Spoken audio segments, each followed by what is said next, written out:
on s'en rend pas compte, mais une école du top 5, top 3, de long terme, ça peut vraiment changer votre vie. Bonsoir.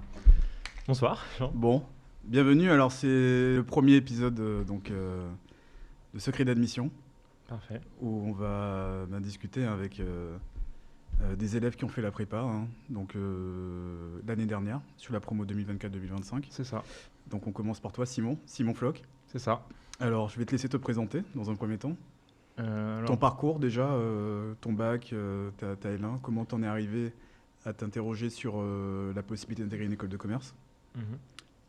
Puis on discutera après de ta prépa en elle-même, mais déjà qu'on comprenne ton parcours, qui est assez singulier parce que la majorité des élèves quand même ont fait des parcours en économie-gestion, on a des profils en droit.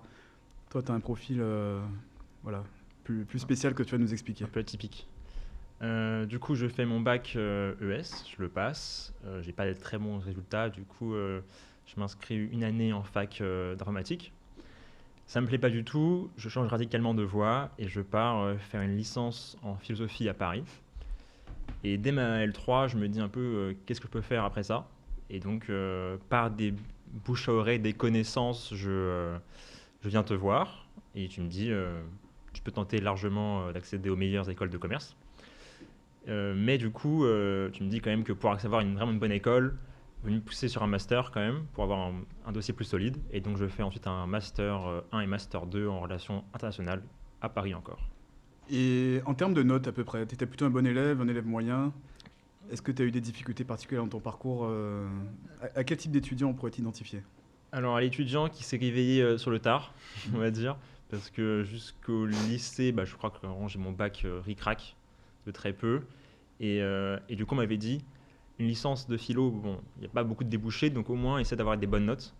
Donc, c'est ce que j'essaie de faire. Et je me maintiens à 13, 13,5 de moyenne. Et derrière, quand tu me dis pour les écoles, tu peux viser le top 3, le top 5, mais il faut que tu assures les notes. Et donc après, je me suis fixé l'objectif d'avoir toujours au moins 14 de moyenne. Donc c'était ça. Donc 14 14, c'est peut-être monté à 15 sur une bonne année, je crois, en M1. Plutôt en M1? Ouais, en M1. Très bien.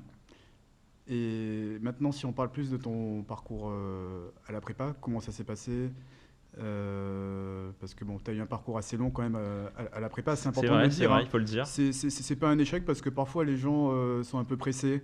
Et nous, on a un système à la prépa où on incite quand même les gens à lutter pour avoir les meilleures écoles possibles. Parce que parfois les gens s'arrêtent au bout d'un an, ils n'ont pas pu exploiter leur plein potentiel. Donc si tu pouvais expliquer ton déroulement, alors pas dans le détail encore de comment tu as bossé, etc., mais déjà dans l'enchaînement des événements. Tu arrives dans quelle année, comment ça s'est passé, etc. Donc, j'arrive quand je suis en L3 et tu me dis clairement que je peux tenter dès la M3, enfin dès ma L3 d'avoir une école du top 5. Finalement, on réfléchit et on se dit que ça va être un peu dur et donc par conséquent on va plutôt faire pousser en M1. Donc je prends le temps, je vois un peu comment ça se passe les épreuves, je découvre un petit peu et je me dis bon, je le ferai en M1. Finalement, le M1, j'arrive et j'ai du mal à concilier à la fois continuer à avoir des très bonnes notes au master et à la fois bosser montage, mon TOEIC. En plus, là, j'ai des petits problèmes personnels, à droite à gauche, ça arrive. Et donc, tu me dis pas de souci, je comprends et on va pousser jusqu'au M2. Et après, au M2, je pousse jusqu'au M2. J'ai encore du mal un peu, je prends mon temps et donc je le fais pas directement après mon M2. C'était le plan initial, mais finalement, on pousse encore, on rallonge un petit peu le temps. Et du coup, je finis mon M2 par mon stage fin d'études et je fais l'intensif de prépa en août et je passe le TAGE dès la fin de mon M2. Et du coup, dans l'histoire, tu n'as pas du tout passé le TAGE depuis ta L3? Non, jamais. Enfin, j'ai fait... Mais tu as essayé ou pas? C'est-à-dire dans les cours, est-ce que tu as... Oui, j'ai fait des... Si on devait vraiment visualiser ton investissement, est-ce que ce soit en TAGE MAJ ou en TOEIC durant toute la préparation, ce serait... Franchement, je faisais un mois. Après, je disais, ok, là, c'est période de partiel. Je focus les partiels. Après, c'était les vacances post-partiel, donc je faisais rien. Puis un mois, puis partiel, ainsi de suite. Donc, non, ça n'était pas très sérieux de ma part. Mais c'était ma faute. Honnêtement, c'était ma faute parce que les cours étaient toujours là. Et quand j'ai eu, entre guillemets, le courage de m'y mettre sérieusement, ça s'est bien passé. Et avec du recul, parce que bon, t'es quand même allé jusqu'au M2, c'est pas le cas le plus fréquent. Est-ce que si c'était à refaire, si tu devais conseiller un parcours à un élève de terminale par exemple, Mhm. Est-ce que tu penses que pour intégrer une école de commerce, c'est plus logique de commencer par un cursus en management orienté en économie? Surtout que tu commences avec ta rentrée à l'ESSEC à expérimenter un peu ces matières-là. Est-ce que tu ressens des lacunes? Ou tu penses que c'est tout à fait logique et qu'une personne peut, comme toi, faire un parcours en sciences humaines ou un parcours qui est complètement rien à voir avec les écoles de commerce? Hmm. Alors en fait, c'est une vraie bonne question parce que moi, Non, honnêtement, pour répondre d'abord au tout début, si c'était à refaire, je ferais la même chose. Parce que d'avoir poussé jusqu'au M2 et donc d'avoir fait les stages et un Master 2 et des bonnes notes, je pense que ça m'a vraiment permis d'avoir les sacs. Donc le top 2. Si j'avais pas fait ça, au mieux du mieux, je pense par mon dossier que j'aurais été limité à le M Lyon ou les DEC. Et donc, oui, clairement, un an ou deux pour avoir une école de top 2, comme les SEC, pour moi, ça vaut le coup. D'autant plus, comme tu l'as dit, que quand j'arrive à l'oral, je suis admis et je parle avec les gens qui vont passer les oraux avec moi à l'ESSEC. Je vois des mecs qui ont fait pharma, des mecs qui ont fait du droit, du management, de l'éco. Et je me dis, moi, j'ai fait philo, relations internationales, qu'est-ce que je fais là? Et en fait, finalement, c'est tout l'inverse. Parce qu'à l'oral, le jury, il est super content de découvrir un profil totalement différent. Et on a pu parler de plein de sujets divers et variés. Et enfin, c'est bien passé. J'ai même eu la chance d'avoir un feedback et j'ai eu 19 à l'oral. Et donc j'ai pu intégrer les sacs. Alors que je venais quand même d'un parcours très chaotique et je rappelle quand même que 5 ans avant, je ne savais même pas si j'allais avoir le bac. Ah ouais, t'as eu des difficultés en terminale? Mais j'ai des difficultés depuis que je suis en CP, donc, Ah. donc oui. Et au niveau professionnel, parce que forcément, pendant tout ton parcours, tu as dû faire des stages. Alors pas en licence, parce que Ouais, philosophie, donc pas de stage, ouais. mais en master en RI, j'ai fait des stages. Bah, c'était une époque où tu avais quand même en tête de, de faire une école de commerce. Mhm. Est-ce que tu es resté très concentré sur ta filière ou d'une manière ou d'une autre, tu as essayé de faire une transition par rapport aux écoles de commerce? Et la question qui vient après, c'est comment tu as pu le présenter pour légitimer ta présence? Parce que, bon, dans un certain sens, c'est vrai que c'est bien de faire une école de commerce après un parcours en sciences humaines. Encore faut-il voilà, tracer le fil rouge qui permet de rester cohérent. Voilà. Au niveau de la cohérence, c'est vrai que j'avais quand même cette idée du coup de faire une école de commerce après mon master. Donc j'ai pas forcément fait des stages vraiment qui coïncidaient à 100% avec mon master. J'ai essayé de faire des trucs qui étaient mi-commerce, mi-relations internationales. Et donc j'ai pu faire un stage en cabinet d'avocat au niveau européen, mais qui aidait beaucoup les startups dans l'innovation. Donc là, j'ai pu en parler pour mon oral. Ça a fait un point d'accroche.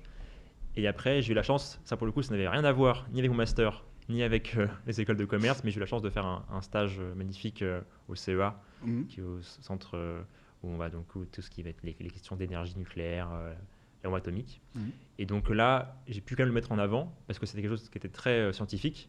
Et donc moi, venant d'un parcours littéraire, j'ai pu mettre en avant, entre guillemets, l'idée, de réussir à s'adapter dans un milieu qui n'était pas le mien, Mhm. et de deux, de mêler des disciplines entre elles, et ce qui est vraiment le but des concours AST. C'est de diversifier les profils pour après amener lors des cours, lors des créations, d'exercices, des discussions entre gens qui viennent de différents milieux. Et donc là, j'ai pu mettre ça en avant et leur dire que je voyais les bénéfices qu'on pouvait en tirer, parce que j'avais fait ça pendant mon stage pendant 3 mois. Donc ça a bien, bien marché. D'accord. Et concrètement, comment tu l'as vendu, enfin, j'allais dire aux écoles, mais au final, tu as présenté que les secs, du coup, dans l'histoire? Oui. Non, j'ai présenté aussi le CP. D'accord. T'es pas admissible, je crois. Non, pas admissible à l'ECP. On reviendra peut-être dessus, mais c'est vrai que le CP, c'est une école très capricieuse, qui nous réserve beaucoup de surprises dans les deux sens, hein, des profils excellents. En plus, on considère que bon, le CP est troisième et l'ESSEC deuxième, mais on a beaucoup de cas comme toi, admis à l'ESSEC, voire à HEC, même pas admissible à l'ECP. En plus, ça fait l'ascenseur émotionnel parce que j'ai reçu la lettre, enfin le mail pour me dire que je n'étais pas pris à l'oral de l'ECP à 10h. Donc je me dis, c'est que c'est encore plus mort. Et à 14h, c'est l'inverse. Donc, que de bonne surprise. Mais alors, si on revient sur ta question des stages, quand tu as passé ton oral de l'ESSEC, comment tu as pu te vendre, en fait, entre guillemets? Je parle pas de la partie Oui, académique, la partie professionnelle. Cohérence, Déjà. tu veux dire? Pour la partie professionnelle, comment tu as pu vraiment vendre tes stages à l'oral? J'ai pu les vendre déjà pour leur côté professionnalisant. Parce que les deux m'ont forgé un esprit en plus analytique de quelque chose de très concret. Et en même temps, j'avais parlé du coup d'un projet pour ma carrière dans le private equity. Et donc ça m'allait, et si possible dans les énergies renouvelables. Donc on voyait le côté startup private equity et le côté énergie que j'avais vu au CEA. Okay. Donc tout s'était bien agencé. Private equity, c'est quand même la finance. Ouais. Bon, t'as pas trop fait de finance, Pas du tout. encore moins de maths Pas du pendant tout. toutes ces années. À part pour le Taj Mahal, mais c'est tout. Ça n'a pas été un sujet, on s'est pas dit, bon. Et surtout le private equity, on se dit, mais bon, c'est le truc dont beaucoup d'étudiants parlent. Il y a beaucoup d'étudiants qui ont des appréhensions. Ils vont dire, bon, c'est un 50e projet en private equity, ils vont pas apprécier. Surtout quand on n'a pas fait de finance avant. Comment tu expliques ça? Je pense que c'est le côté original en fait. Ok, certes, private equity comme beaucoup de gens, mais un gars qui vient de philo, qui fait des stages un peu spéciaux quand même, et qui a fait des relations internationales, qui comprend un peu le monde, c'est quand même pas mal lié à ça, à la géopolitique, parce que l'investissement c'est aussi de la géopolitique. Ça a matché, et vu que j'avais réussi, je pense, à accrocher directement son profil et mes valeurs et tout ce qui va avec dans les entretiens d'école de commerce, ça s'est fait assez naturellement. Et au niveau voilà, des questions, est-ce qu'il pourra suivre les finances, est-ce qu'il pourra suivre les maths, bah, j'ai fait le Taj Mahal qui était le test d'aptitude, qui a montré que j'étais apte, entre guillemets. Et aussi, je leur ai montré que ce soit en philo, en relations internationales et en sciences, partout où j'ai fait mes stages ou mes études, j'ai toujours atteint un très bon niveau. Donc, je leur ai vraiment montré ce côté caméléon en moi de réussir à m'adapter toujours à ce qui se passe, quoi. Transition sur le TAJ, hein, qui permet de démontrer quand même des aptitudes en mathématiques. Est-ce que tu peux maintenant nous parler de tout ton parcours TAJ? D'où tu partais, Ok. comment tu as progressé, quels étaient les principaux obstacles, peut-être tes forces aussi, hein, parce qu'on pourrait imaginer qu'un profil en sciences humaines aurait des facilités En français. sur les parties français Ouais. du TAJ. Comment depuis le début, depuis ton arrivée à la prépa, comment tu t'es senti sur le TAJ? Bah, le TAJ, c'était vraiment compliqué pour moi au début parce que reprendre des maths, c'était très compliqué. Moi qui les ai fui toute ma vie en licence et en master, là, et je ne pouvais plus les fuir. Et finalement, alors, peut-être aussi parce que j'ai pris en maturité quand même, j'ai réussi à aimer ça. Parce que j'ai tellement été noté sur des trucs qui sont subjectifs que là, quand c'est bon, quand c'est bon, t'as pas bon. Donc au moins, il y a ce côté-là où je pouvais plus me plaindre de croire que je suis un génie et de rater quand même. Donc ça, c'était assez sympa. Mais c'est vrai que c'était dur. C'était dur. Et donc, surtout ce que je pense qu'il faut comprendre pour mon profil, c'est que je fais l'intensif de la prépa. Donc c'est tout le mois d'août pour passer le stage en septembre. Donc ça va vraiment aller très vite. Le premier stage blanc qu'on fait au bout d'une semaine, j'ai 220. Je me dis ça va être compliqué. Mais je progresse très vite parce que... en fait, je progresse pas forcément très vite.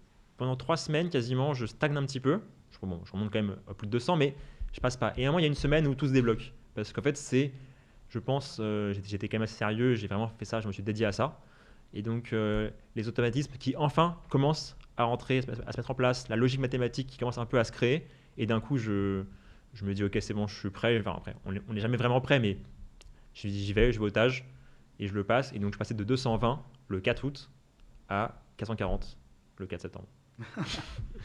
Super. Et si on prend le format particulier, parce que bon, c'est vrai que c'est plus trop d'actualité.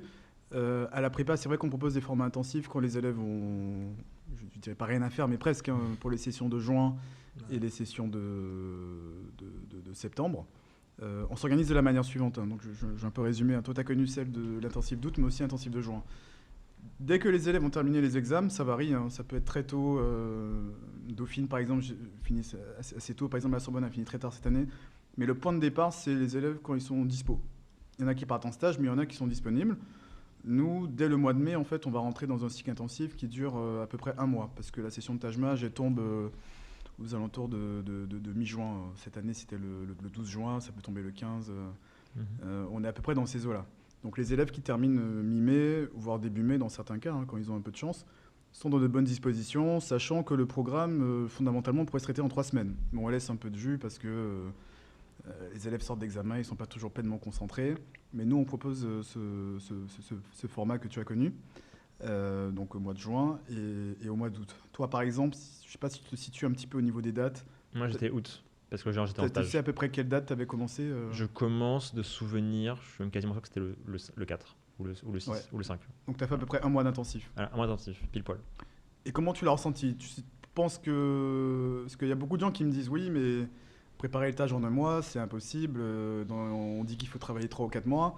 Comment tu as ressenti ce mois de préparation? Parce que moi, je trouve que c'est une bonne idée. Bon, c'est un peu tard pour les élèves de cette année. Là, je parle peut-être plus pour des élèves qui sont dans l'optique de préparer pour l'année prochaine. Mais selon toi, quels sont les avantages à se mettre dans ce mood d'intensif et comment tu l'as perçu? Pour moi, il y a vraiment pas mieux. Parce que, en plus, d'ailleurs, merci parce que j'arrive, je crois qu'on est en mai, et tu me forces, entre guillemets, à faire l'août. Moi, je suis là, ouais, allez, je passerai en janvier. Non, non, non. Tu me dis non, non, tu arrêtes, tu pars pas en vacances, tu viens faire en août et tu passes en septembre. Et franchement, bah merci. Parce que pour moi, en fait, c'était parfait. Parce que t'as pas à te soucier de la fac, à te soucier de tes copains, parce que tes copains en fait, sont en vacances. Donc, tu as juste à focus le tage. Tu ne penses même pas au TOEIC, tu penses qu'au tage. C'est dur à dire, mais pour aller à la prépa, je prenais le métro, je lisais mes fiches par cœur. Quand je rentrais, mes fiches par cœur. La nuit, je rêvais de tage.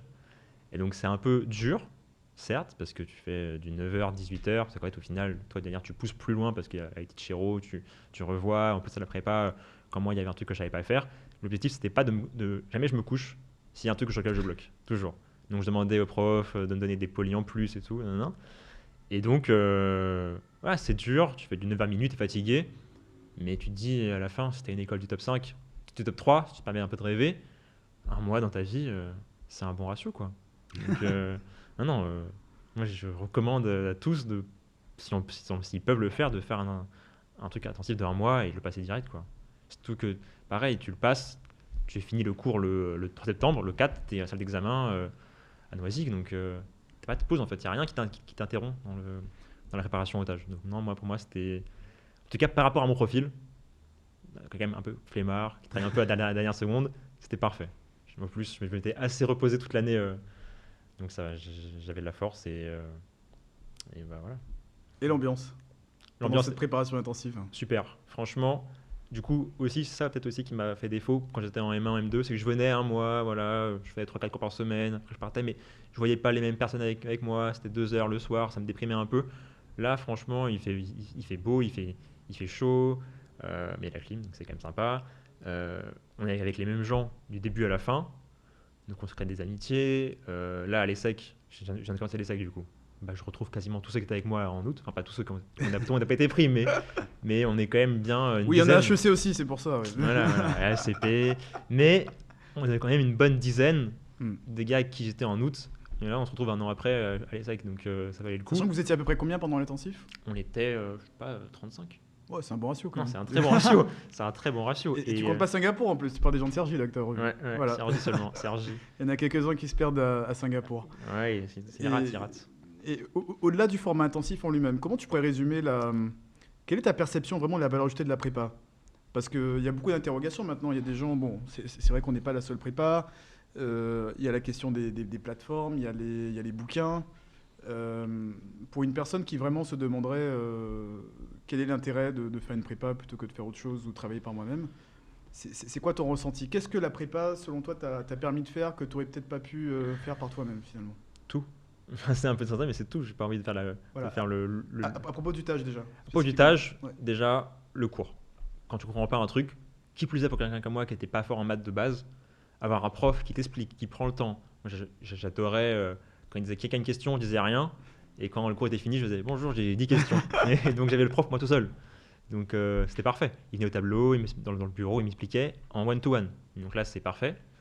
Et pareil, il y a ce côté aussi, quand tu as un truc que tu n'arrives pas, vous avez à la prépa une banque de questions qu'on peut ressortir, dédiées avec les vitesses, il y a ça, et les volumes, les poids.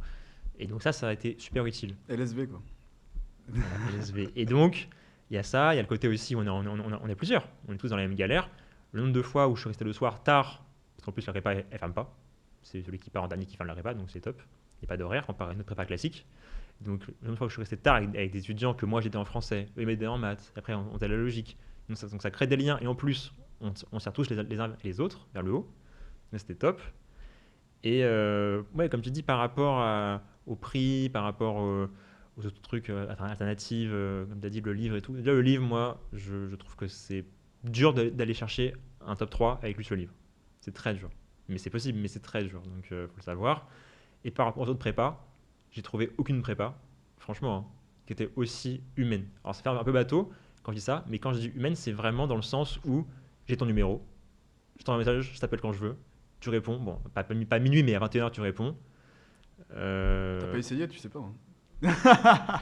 Non mais voilà, t'es là, t'es à l'écoute, tu me connais quand t'arrives, tu connais mon prénom, on a parlé, je sais pas, 3-4 ans dans ton bureau, même de tout et de rien. Il y a ce côté-là qui m'a vraiment plu et je me suis vraiment senti chez moi en fait. Je me suis senti chez moi, quand je allais dans le cours, bah voilà, je connais tout le monde, je connais le prof, on peut parler de tout et de rien. Pareil, normalement, la prépa en général, ça se fait en 1 an, 2 ans. Moi, du coup, ça a poussé même à 2 ans et demi, 3 ans. Parce que j'avais des problèmes, et tu m'as jamais dit c'est un problème. Tu m'as dit bah, pas de souci, prends ton temps, viens quand tu veux. Tu me conseilles vraiment. Et en même temps, tu as ce côté-là où tu es super humain, mais en même temps lucide.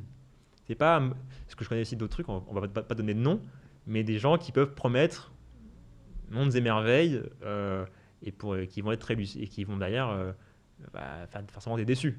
Quand j'arrive avec mon CV et mes notes, tu me dis voilà, on vit ça, on vit ça, on vit ça, ça, pas possible. Ça, c'est net. Et d'ailleurs, quand je me souviens, quand tu es vraiment arrivé à la prépa, j'ai pas le souvenir que tu avais tout de suite l'ambition de faire une parisienne. Hein.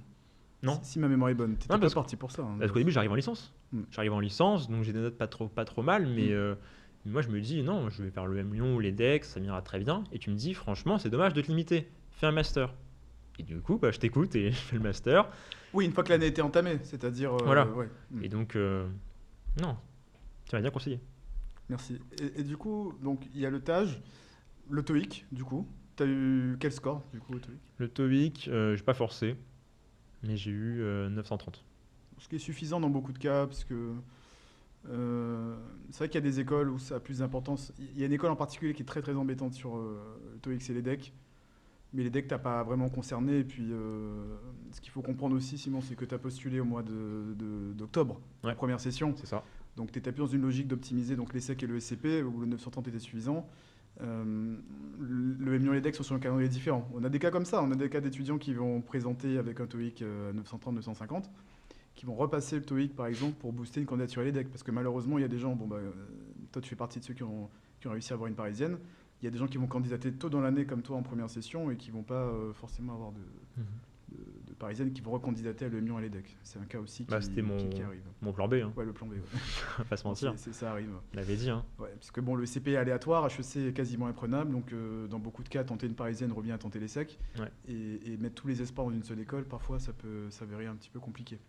Ensuite, TAJMAJ, TOEIC, les dossiers. Est-ce que tu peux raconter ta période de préparation des dossiers à la prépa? Les dossiers, je pense que je t'ai un peu fait chier, on va pas se mentir, parce que pour les SEC, il faut écrire 4 lettres de motivation, avec chacune un axe différent.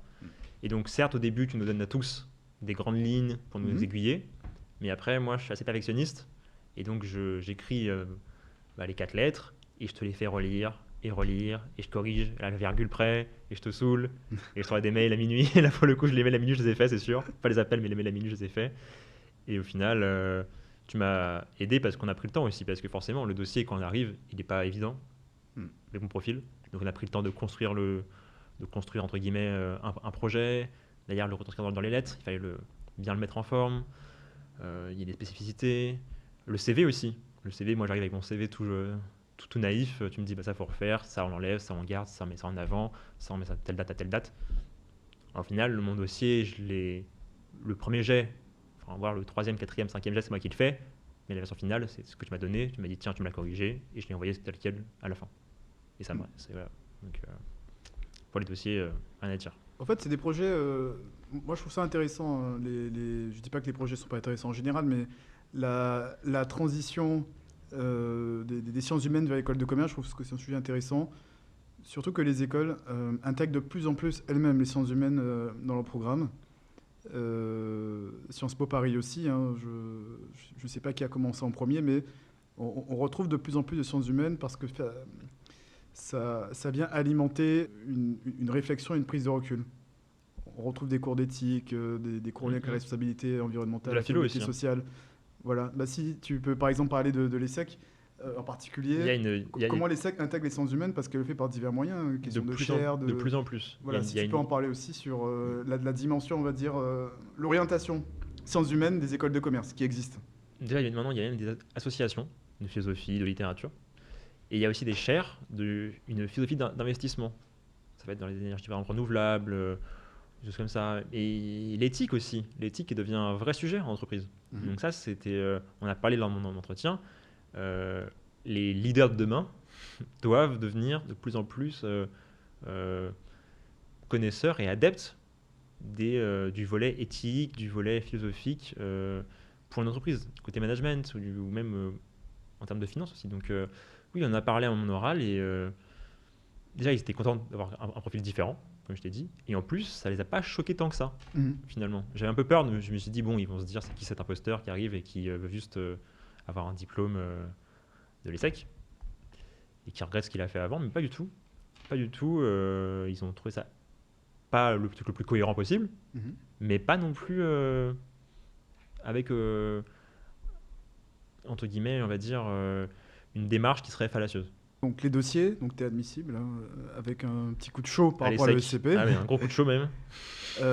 Et pour les oraux, est-ce que tu peux expliquer un petit peu déjà combien de temps, en fait, tout ce qui s'est passé, tu as eu tes résultats, tu as eu ta confirmation, Voilà. tu as choisi tes dates, c'était en présentiel, en distanciel, avec qui, voilà, si on doit vraiment...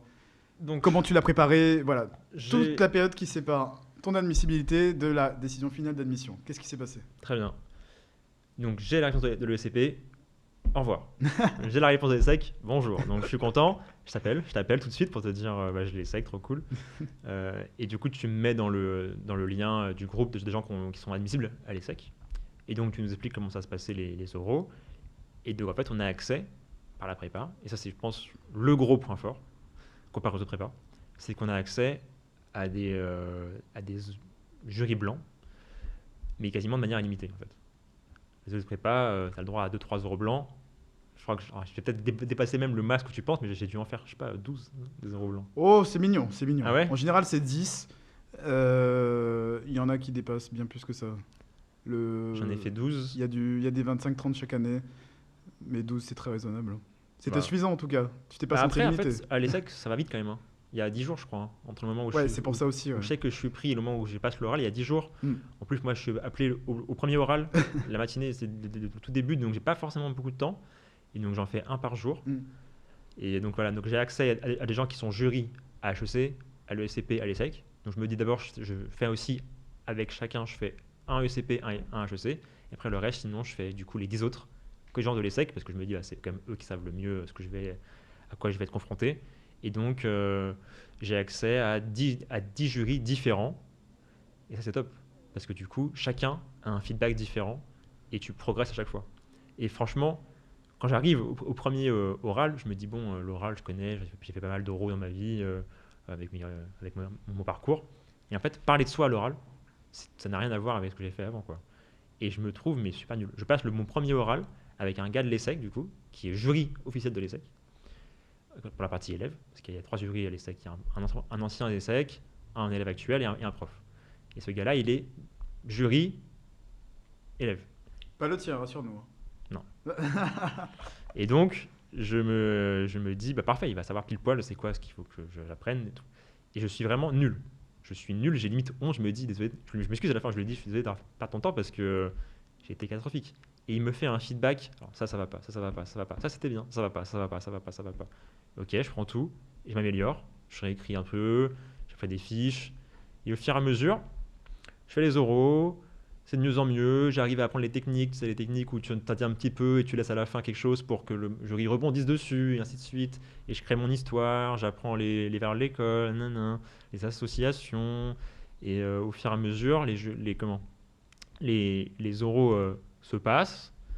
À chaque fois, ils me disent tous ça va, c'était bien. En plus, en fait, vu que ces gens que tu emploies, ils font le job d'une manière parfaite parce qu'ils savent que c'est pas bon, bah, ils vont pas rester jury longtemps en fait. Donc les mecs se mettent à fond. Enfin, j'ai tous reçu un petit message. Tu diras bien à Jean que c'était super, hein, que j'étais bien préparé, j'avais pas de souci. Et Pour attendre les résultats d'abord quand même. Hein. pas de souci, on verra. Et donc voilà. Et après, ce qui est drôle, c'est qu'en plus, moi, je passe mon oral de l'ESSEC, je crois le mercredi à 10h, et je fais mon dernier oral blanc le mardi soir à 22h. Après, je me dis, je finis sur ça, après, je vais me coucher, et demain, je me réveille, je pars, et c'est fini, je passe l'oral. Et j'ai fait mon dernier oral avec le gars, je ne sais plus comment il s'appelait, je crois que c'était Adrien, Amaury, qui fait mon premier oral, celui où j'étais super nul, qui m'a défoncé de A à Z. Et donc là, je reviens un peu que pour voir si j'ai vraiment progressé en 10 jours. Il me dit c'est bon, t'es prêt, Super. ça va le faire demain, j'ai confiance en toi. Et je me dis waouh, j'ai vraiment vu la différence entre mon premier oral avec ce gars et le dernier. Et donc j'y vais et ça se passe. Moi je pense que ça se passe mal parce qu'ils sont assez durs en fait. Et après on m'a expliqué que quand ils sont durs, c'est parce qu'ils pensent te prendre, donc ils vont vraiment te challenger. Mais ils sont vraiment challengeants, hein. Ils sont vraiment pas sympas. Et je me dis c'est mort quand je sors. Je me dis que c'est mort. Finalement, il y a 6 jours qui se passent, je crois, ou 7 jours. Et après, je vois que je suis admissible. Et j'ai appris même là. Admis plutôt. Oui, cette fois. admis, cette fois, je suis admis. Et je vois que. Enfin, j'ai appris là à la rentrée parce que je croise le mec avec qui j'ai fait mon oral. Il me dit qu'il se souvient très bien de moi et que j'ai eu 19. Super. Donc, parfait quoi. Alors, petite confidence hein, par rapport à ton oral avec Amaury la veille. Ouais. C'est vrai que bah, tu le sauras bientôt hein, quand tu seras examinateur le mois de novembre. Bah, je donne quand même pour consigne quand même. Je suis quand même un petit peu humain. Même si les oraux sont pourris, une veille d'entretien. De me booster un peu. Une veille d'entretien, on évite quand même de dire aux élèves que c'est pas bon quand même. On reste sur une note positive, on n'est pas là pour vous enfoncer. Donc, j'étais vraiment bien, il n'est pas menti. Oui, mais bon, bon, on essaye de pas trop traumatiser les élèves la veille non orale. Parce que bon, la préparation, c'est un cycle long. On rattrape pas quelque chose à quelques heures de l'entretien. Bon, Impossible. de toute façon, tu avais bien progressé et tu avais fait suffisamment d'entretien pour ça. Donc, tu es admis. Oui. Tôt dans l'année finalement. Je suis admis, j'ai la réponse. Quel jour? Le TAGE. Que les gens visualisent un petit peu, parce que Ouais. les gens se rendent pas compte qu'on peut boucler son année. Ah mais moi c'est ça. Donc je fais le TAGE en août, Mhm. je passe en septembre. Je dois avoir du coup les résultats fin septembre. J'envoie mon dossier avec du coup TOEIC TAGE et mes dossiers pour les SEC début octobre. 15 jours après j'ai la réponse que je suis pris à l'oral. Je fais l'oral 10 jours après. Donc au final en fait, entre le moment où j'ai commencé l'intensif et le moment où je sais que je suis pris à l'ESSEC, il y a 2 mois et demi. Je sais que je suis pris, je crois, mi-novembre. Ouais, à peu près, ouais. Derrière, je me dis, bon, bah, je fais un mois de vacances. J'en ai marre quand même. J'ai enchaîné mon N2, les stages, le TAGE, le TOEIC et tout. Donc, je fais un mois de vacances. Et après, du coup, en janvier, je me dis, bah, j'ai 9 mois de janvier à septembre à tuer. Et du coup, bah, je bosse pour mettre un peu de côté parce que l'école, ça coûte cher. Donc, donc on va... C'est combien du coup Les parce que tout le monde SEC, sait pas. je crois que moi, cette année-là, j'ai dû payer en tout, donc année 1, année 2, année 3, 43 000 euros. Ok. Donc c'est pas mal de travailler un petit peu, d'avoir une année où j'ai rien à faire à part travailler. Super. Avant de passer à la partie questions, puisque c'est un peu le but du jeu, c'est de répondre quand même Ouais, bien sûr. à vos questions. Parce que c'est la période, hein, là on est au mois de septembre. On est en train de travailler les dossiers actuellement pour la première session. D'ailleurs, le calendrier de l'ESSEC est sorti aujourd'hui, avec des dates qui sont encore plus anticipées. La deuxième session tombe en décembre. Ah oui. Le 15 décembre par rapport au mois de janvier. Bon, toi, t'étais pas allé jusque-là, mais Non. et même pour la première session, a été légèrement avancée par rapport à l'année dernière. C'est quoi ton point de vue? Parce qu'il y a beaucoup d'étudiants qui pensent qu'il faut tenter plus tard, se laisser le temps de passer le TAGE une deuxième fois, envoyer en mars, en avril. C'est quoi ta position là-dessus? Est-ce que tu peux vraiment leur donner un message d'encouragement par rapport, je pense, à un sentiment de délivrance que tu as eu quand même en étant dans ton école en fêtant tes fêtes de Noël? Ah oui, c'était sympa. On C'était un passe bon des Noël. fêtes autrement qu'en stressant sur des dossiers à envoyer ou en tâche à repasser, un TOEIC à repasser, etc. Vraiment, est-ce que tu as un message d'encouragement pour tous ceux-là qui hésitent encore, on est au mois de septembre, qui Déjà, attendent leur tâche parce que ton Oui. tâche, il n'est pas encore tombé, mais d'ailleurs, tu as ton copain là qui attend les résultats. exactement. Il y a le tâche qui devrait tomber très rapidement. Ouais, d'ici Alors, 3 jours. c'est quoi? Donc, pour les indécis, qu'est-ce que tu aurais à leur dire? Bon, déjà, je m'excuse parce que je crois que je vais être le seul à avoir eu la chance de faire enchaînement TAGE, ESSEC et PSG qui gagne la Champions League. Ça, Ça va être compliqué à reproduire. ça c'était parfait. Maintenant qu'on a passé ça, pour avoir parlé avec les admisseurs quand j'étais à l'oral de l'ESSEC, ils m'ont expliqué, alors je sais pas si ce qui est vrai, ce qui est faux, c'est que honnêtement, si ils veulent prendre 100 personnes à l'oral, parce qu'ils ont 100 bons profils, ils vont pas se gêner, parce qu'il y a les places sont toutes ouvertes. Mm. Et plus on attend, plus les places, il y en a moins. C'est une logique en fait. Faut pas penser qu'il y a tant de places pour celle-là, C'est ça. tant de places pour celle-là, tant de places pour celle-là. Ils ont ça pour l'année. Et s'ils prennent en septembre, ils ont que des mecs super, et ben ils vont s'arrêter là. Et donc il y aura plus que ça pour 3 sessions. Et ça, c'est un vrai truc qu'on ne croit pas en fait. On se dit, bah non, c'est 50 places, 50 places. Non, non. Ils ont 300 places en tout à remplir. Et s'il y a 150, 200 mecs géniaux en septembre, et ben ils les prendront tous. Donc moi, je conseillerais vraiment de prendre la session la plus tôt possible. Parce qu'il y a moins de candidats et il y a plus de places.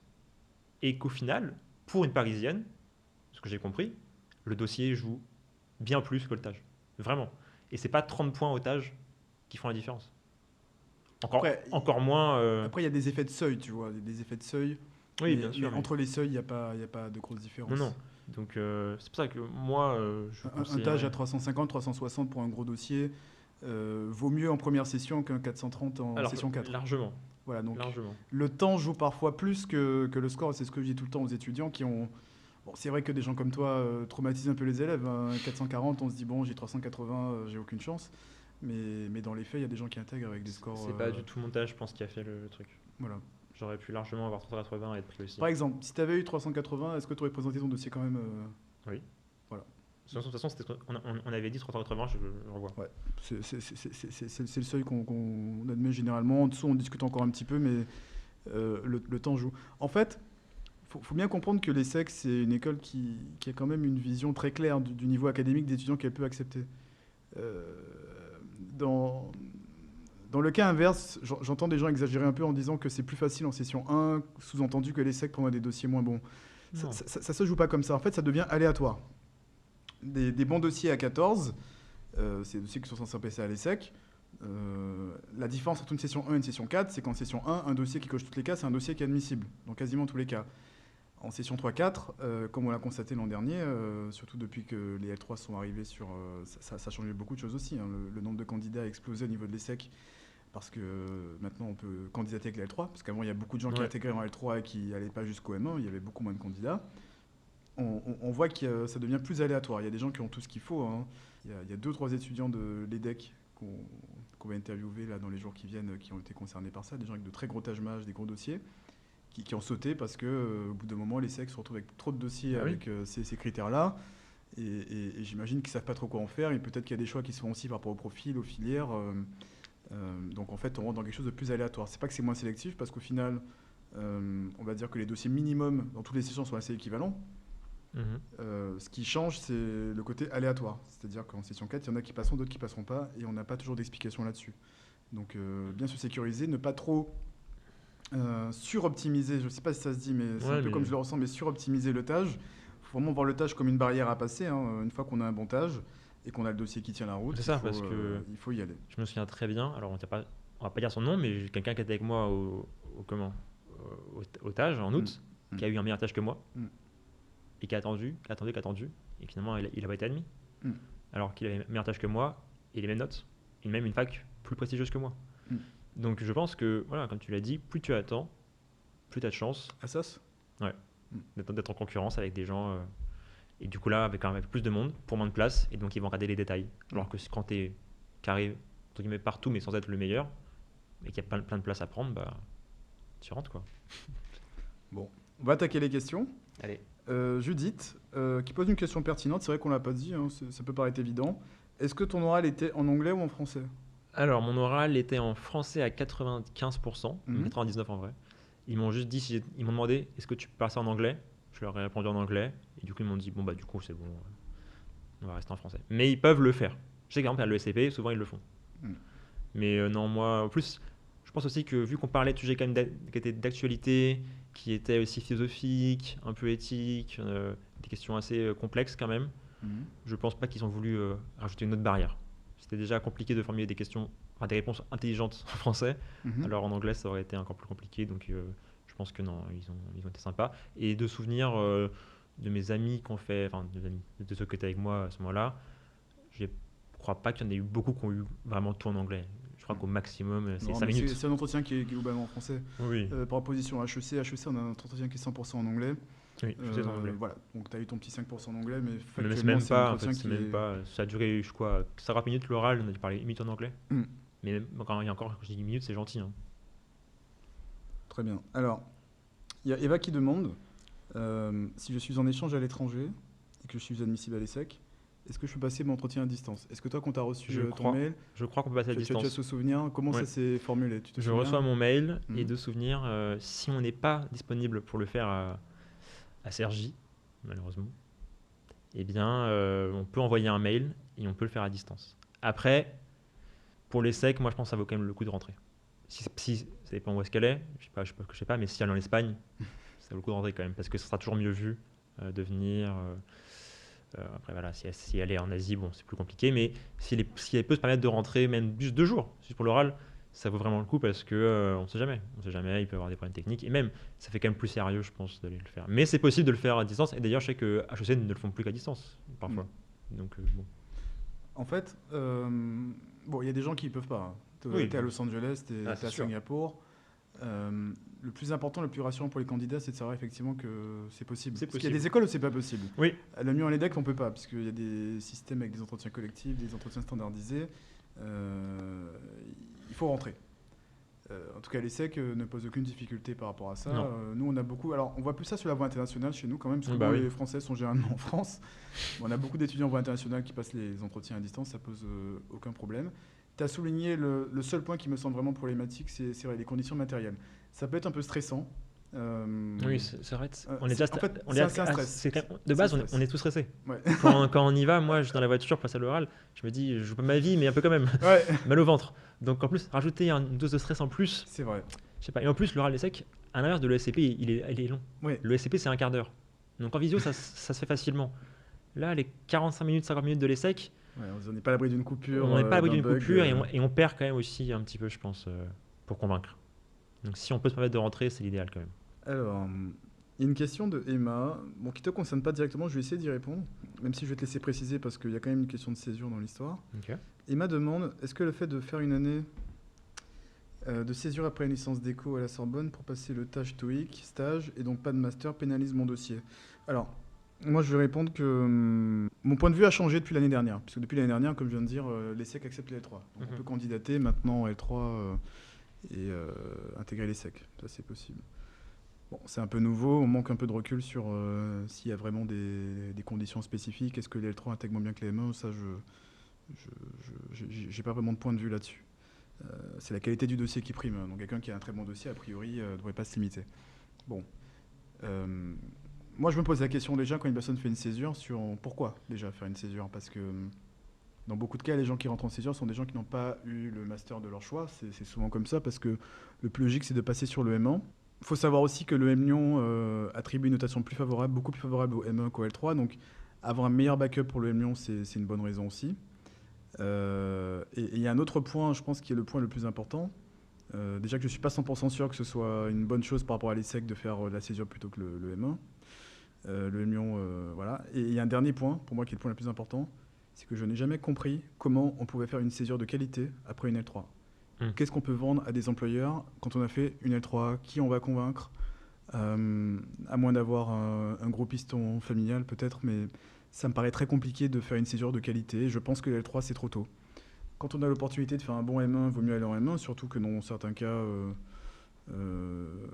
les notes sont parfois plus faciles à obtenir sur le M1 que sur le L3, dans beaucoup de filières. Hein. Là, on parlait de l'éco. Si on part, par exemple, on parlait de la Sorbonne, hein, quelqu'un qui passe d'une licence d'éco à un master type CMSI ou GEAI, bon, il y a une petite exception, le MBFA où c'est un peu plus compliqué, le magistère aussi, mais dans la plupart des masters, de toute façon, le master va être plus appliqué. Vous sortez d'un cursus très théorique, on va sur quelque chose de plus appliqué que vous avez choisi dans pas mal de cas. C'est perdre une opportunité d'améliorer ses notes aussi. Donc, ça pénalise pas le dossier directement. Je pense pas. Je peux me tromper. Hein. Peut-être qu'on aura un point de vue différent parce qu'on n'a pas beaucoup de recul sur ce qui s'est passé. En fait, pourquoi je dis ça? Je vais donner mon explication. En fait, on n'a pas beaucoup de recul sur les L3 à l'ESSEC parce que tout simplement, on a appris très très tardivement que l'ESSEC acceptait les L3. Donc en pratique, les L3 ont été majoritairement sur les sessions 2, 3, 4 et même plus 3, 4 que 2. Donc en fait, on n'avait pas des effectifs suffisamment représentatifs. Moi, j'ai le sentiment qu'il n'y a pas de différence. Mais vu que factuellement, on avait en proportion plus de L3 sur les dernières sessions que sur les premières, il y a plus de rejets. Mais de là à déduire qu'ils ont été pénalisés, je pourrais me prononcer plus facilement cette année. Mais mon point de vue reste quand même de privilégier le M1. Donc, je ne sais pas si tu as une précision à apporter. Moi, c'est pareil. Et puis même, toi qui es rentré à l'ESSEC, est-ce que tu peux nous dire un petit peu comment tu vois les choses, la proportion d'étudiants de L3 Moi, c'est quoi ton avis là-dessus? Il n'y en a pas. Ok. Franchement, j'ai l'impression qu'ils ont juste fait ça pour gonfler un peu leur candidature, parce que, ou alors pour ne pas se peut-être permettre de rater la pépite. Mais franchement, tout ce que j'ai vu pour l'instant, j'en ai pas croisé un mec qui était un L3. Et comme tu l'as dit, il vaut mieux un master. Ça aide Pour plein de toujours. raisons, oui. Et les masters, je sais pas si c'est bien de le dire, mais j'ai moins travaillé en master qu'en licence. J'ai eu des meilleures notes. Vraiment. Il y a tellement de trucs de travaux de groupe. En fait, vu que c'est beaucoup moins Mm. théorique, Mm. c'est beaucoup de travaux de groupe, beaucoup de projets à la maison. Alors, c'est long, il faut écrire des mémoires et tout, mais bon, c'est à la maison, quoi. Donc, au final, si tu travailles un petit peu, voilà, tu peux avoir des très bonnes notes en master sans trop te forcer. Alors, Eva qui pose une question, alors c'est un peu à l'opposé de tout ce qu'on vient de dire jusqu'à maintenant, mais Eva demande si c'est vrai que la première session de l'ESSEC est la plus dure. Si c'est vrai, bah, moi, je pense pas, non. Je pense que c'est tout l'inverse. C'est la plus simple, je pense. Bon, de toute façon, on n'a même pas répondu à la question tout à l'heure, mais je vois ce qu'elle veut dire. En fait, il y a une idée reçue, et en fait, c'est assez intéressant d'écouter les élèves parce qu'il y a toujours une théorie dans un sens et une théorie dans l'autre pour toutes les sessions. Il y a des gens qui vont considérer et défendre ça voilà, dur comme fer que la première session est la plus simple, et il y a des gens qui vont dire que c'est la plus dure. Et c'est une théorie, je sais pas si vous l'avez déjà entendu. Hein. C'est la théorie où on se dit que du coup, ce sont que les meilleurs qui y vont, un truc comme ça, non? Ouais, c'est ça. Ouais. En fait, comment on peut répondre à ça? En fait, il y a quand même un peu de vérité là-dedans, parce que ça rejoint un peu ce que je disais tout à l'heure. En fait, il y a des gens qui vont croire que la session 1, c'est ce que je disais tout à l'heure, qu'elle est plus facile. Elle n'est pas plus facile. Statistiquement, elle est meilleure. Par exemple, les stats de la prépa sont meilleurs, les taux d'admissibilité et d'admission sont énormes, mais c'est précisément parce que, et elle a raison sur ce point-là, parce que les meilleurs postulent en session 1. Mais on ne les freine pas, comme tu disais. Il n'y a pas un quota, c'est pas parce qu'ils sont tous C'est les bons. meilleurs, vraiment. Voilà. C'est pas les meilleurs, Non, c'est en fait, juste ce que je veux dire- ceux qui étaient plus courageux pour se dire, ok, bah c'était pas de vacances en août, et puis voilà. Ah non, quand je dis les meilleurs, c'est dans le sens où les gens qui en vont en session 1 sont des gens qui sont convaincus de ne plus rien améliorer. Ah oui, tu penses, ok. C'est une personne qui a confiance en elle, qui sait qu'elle est déjà à max. En fait, je vais faire une comparaison, tu vas comprendre la différence. très bien. Regarde, je vais comparer deux extrêmes, session 1 et session 4. Voilà. En session 4, t'as plein de gens qui se disent, bon, c'est la dernière, foutu pour foutu, j'ai 250 otages, j'ai 10 de moyenne, allez, J'en vois. j'envoie dossier à l'ESSEC. T'as moins ça en première session, en fait, finalement. Ah, c'est sûr. Et plus t'avances et plus t'as des trucs. Donc forcément, si on prend les statistiques, la session 4 sera plus dégueulasse en termes de stats que la session 1. Ouais. Mais c'est parce que le pool de candidats, Et en plus large. moyenne, est moins bon, tu vois, il y a plus de candidats. Donc non, le mythe des étudiants ultra préparés qui viendraient boucher la session 1, en Non, fait, c'est faux. c'est juste pas possible parce que comme Simon l'a bien expliqué, on est sur un quota global sur l'année. Il n'y a pas de restriction sur une session. Et comme il vient de dire, si sur une session, il y a 30 profils, 40, 50 profils excellents, voilà, de toute façon, il n'y a pas de raison pour que les candidatures soient complètement bouleversées hein, d'une année sur l'autre. Alors, ce qui peut la bouleverser, c'est ce qui s'est passé, c'est-à-dire prendre les L3, mais visiblement, ils n'ont pas tous été pris, donc peut-être que ça n'a pas eu un impact énorme. Mais le niveau d'un étudiant à l'ESSEC, c'est ce que c'est un étudiant de son niveau, quoi. Donc, s'il y a un déplacement des étudiants sur une année, sur une session en particulier, ils seront pris. Voilà, il n'y a pas de raison de les Non, blâmer pour un choix de session. Non, franchement, limite, je pense même que les chances d'admissibilité sont plus grandes en première session. Après, s'ils voient que c'est une heure de casting sur l'oral, là, ils vont couper les cours, mais... Ils mettront pas 19 en tout cas. Sarah pose une question vraiment d'actualité, très intéressante. D'actualité parce que c'est une question qui est d'aujourd'hui. Alors, est-ce que ce serait envisageable de passer le 4 décembre et de déposer le dossier pour la session de décembre à l'ESSEC, où il faudra attendre la session 3 de l'ESSEC car ce serait trop juste? Alors, je vais répondre clairement à cette question. Donc, j'ai entendu que la session de l'ESSEC, c'est le 15 décembre, hein, ce que je te disais tout à l'heure. Le 15 décembre, ça clôture. Je ne vois pas de coïncidence. Hein. J'en parlais avec mon collègue tout à l'heure. Je pense que les écoles et la FNEJ discutent beaucoup de leur organisation. Je pense que ce n'est pas une coïncidence si cette année l'ESSEC a reculé sa date de clôture pour la session 2 et que le TAJ a été avancé, parce que des sessions de TAJ, on peut en trouver normalement jusqu'au 10, 12, 13. En général, la FNEJ s'organise pour finir de corriger les TAJ avant les vacances de Noël. Là, on a les dernières sessions le 4 décembre, c'est quand même assez singulier. Donc on a une session le 21 novembre, une session le 4 décembre. À ma connaissance, il n'y en a pas encore de programmé après le 4 décembre. Et c'est pas par hasard. Et oui, à partir du moment où vous avez passé l'étage le 4 décembre, vous pouvez envoyer le dossier à l'ESSEC le 15. La seule question qui se pose, c'est est-ce que vous aurez votre score au moment d'envoyer le dossier? Ça, c'est moins sûr. C'est pas sûr que vous ayez votre score au moment de postuler. Donc, en fait, la vraie question à se poser, c'est pas est-ce que le score sera possible ou pas. Si vous avez passé le 4 décembre et que vous candidatez à l'ESSEC, l'ESSEC va, à quelques jours près, peut attendre l'actualisation du score et le récupérer au niveau de la FNEJ. Ça, c'est pas impossible. Par contre, Je vous donne un exemple, hein. Imaginez, vous passez le TAJ, vous avez un seul TAJ, vous pensez faire 400, vous vous retrouvez avec 300 et vous envoyez au dossier à l'ESSEC. Voilà. Là, ça peut compliquer un petit peu les choses, de faire marche arrière. Enfin, là, ça peut compliquer les choses. Mais une personne, par exemple, qui a déjà un score de TAJ-MAJ, qui est en train d'améliorer et qui envoie et qui n'a pas encore son score, ça pose pas de problème. En tout cas, ce sera possible. Si la question c'est est-ce que c'est possible, oui. Est-ce que ce sera stratégique, ça va discuter au cas par cas. Mais en tout cas, ce sera possible. Et pour vraiment ceux qui doutent et qui veulent vraiment se laisser plus de marge, il y a la session du 21 novembre qui permet, avec beaucoup plus de sérénité, de tenter cette même session du 15 décembre. Dernière chose, j'insiste sur le fait qu'il faut absolument tenter la session du 15 décembre parce que la session du 15 décembre, elle va créer une fracture énorme entre ceux qui auront le courage de tenter avec un seul TAJ par rapport à ceux qui vont aller jusqu'au bout du process et passer 2 fois le TAJ. Ça veut dire beaucoup plus de concurrents parce qu'il y a des gens même, tu as cité l'exemple tout à l'heure, des gens qui ont un bon TAJ, qui attendent. Qui repoussent. Voilà, ils n'ont pas le TOEIC ou ils ont pas contacté le référent ou ils ont la flemme, ils ont examen, parce que période de décembre, c'est une période aussi d'examen. Donc il y a ça. Il y a aussi les gens qui ont un TAJ qui est bien, mais ils veulent repasser.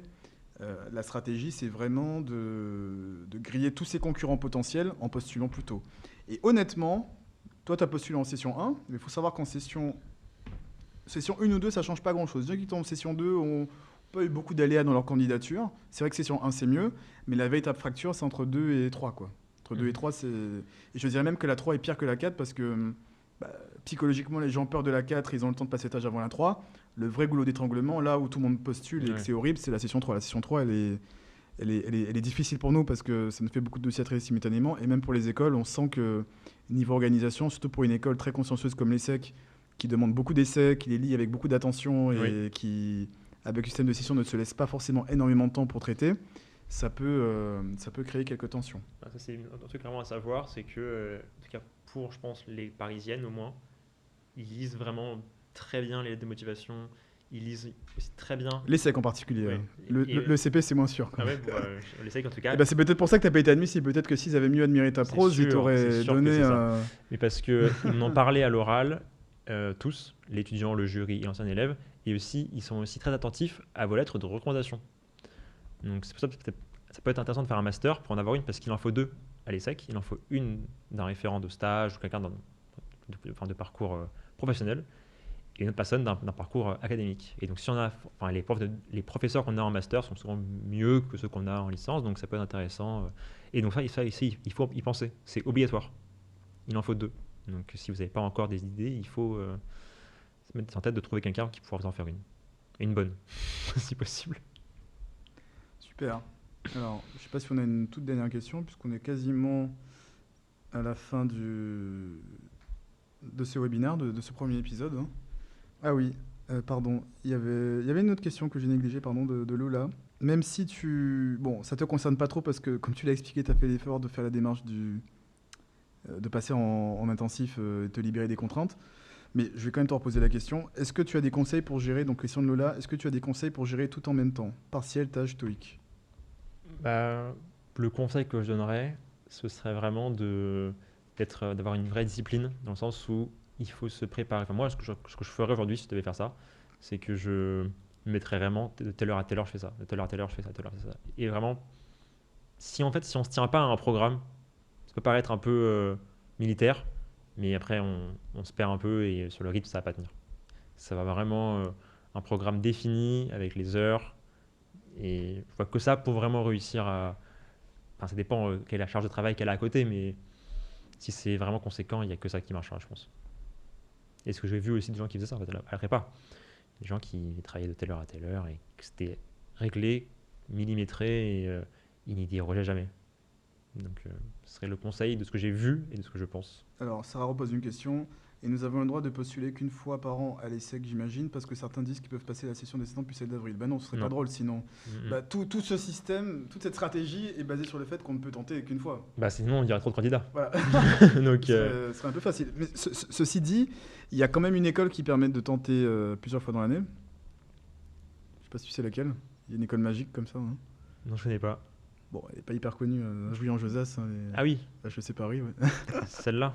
Je sais pas, on peut faire À deux HEC, fois. on peut tenter, c'est Deux assez fois. particulier, on Ok, peut tenter plusieurs fois. je savais pas. Bon, il demande quand même un peu gentiment de justifier ce qui change entre les deux candidatures. Bon, il y a des gens qui peuvent améliorer leur thèse, il y a des gens qui peuvent avoir un semestre supplémentaire. On a déjà eu des gens admis à la prépa après une deuxième candidature dans la même année. Ok.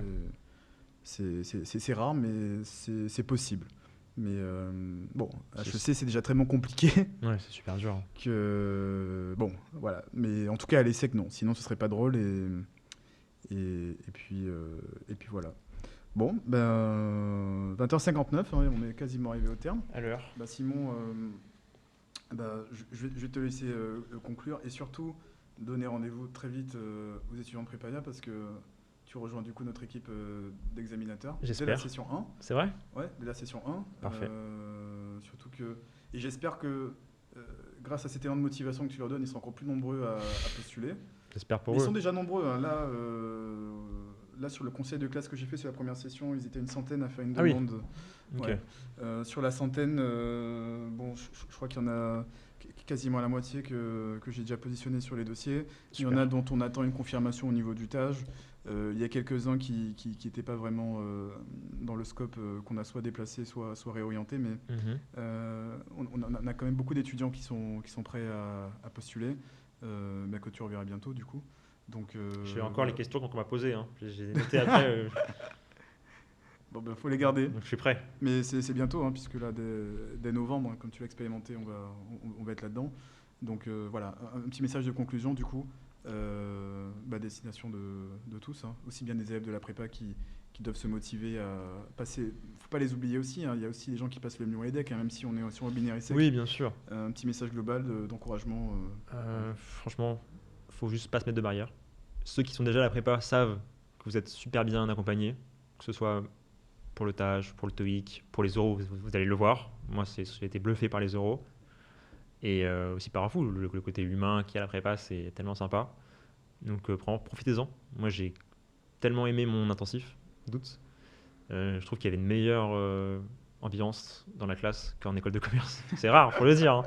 Mais, Bon, t'as pas beaucoup expérimenté pour l'instant. oui, Peut-être que dans... j'ai fait que 2 semaines, mais bon, pour l'instant, c'est encore un peu calme. Et non, franchement, profitez-en. Les concours AST, c'est une opportunité vraiment pour changer votre carrière et votre vie future. On ne se rend pas compte, mais une école du top 5, top 3, sur du long terme, là c'est sur du court terme, mais sur du long terme, ça peut vraiment changer votre vie. Qui plus est, quand vous avez un parcours comme moi, qui était un peu atypique, avec pas non plus beaucoup d'opportunités à la fin. Donc ça vaut vraiment le coup de se mettre à fond et de se donner les moyens. Et ce sera forcément rentabilisé si vous avez une bonne école. Et à ce niveau-là, Prépaya, vous êtes les meilleurs. Enfin, en tout cas, je pense. Donc, Super. courage à vous et on se revoit pour les oraux blancs du coup. Avec plaisir. Un grand merci, Simon. Et à bientôt pour l'épisode 2 avec Clément. Clément qui nous fait une belle transition d'IE Madrid vers le SCP. Avec la particularité, on va beaucoup en parler, hein, on a beaucoup de gens de l'IE qui passent le GMAT ou le GRE. Clément a fait une très belle performance au TAJMAJ et a intégré du coup le SCP. Donc au plaisir de retrouver Clément demain. Et merci encore Simon. Avec plaisir. Et Merci à à toi. très vite. Merci, bonne soirée. Merci, bonne soirée à tous.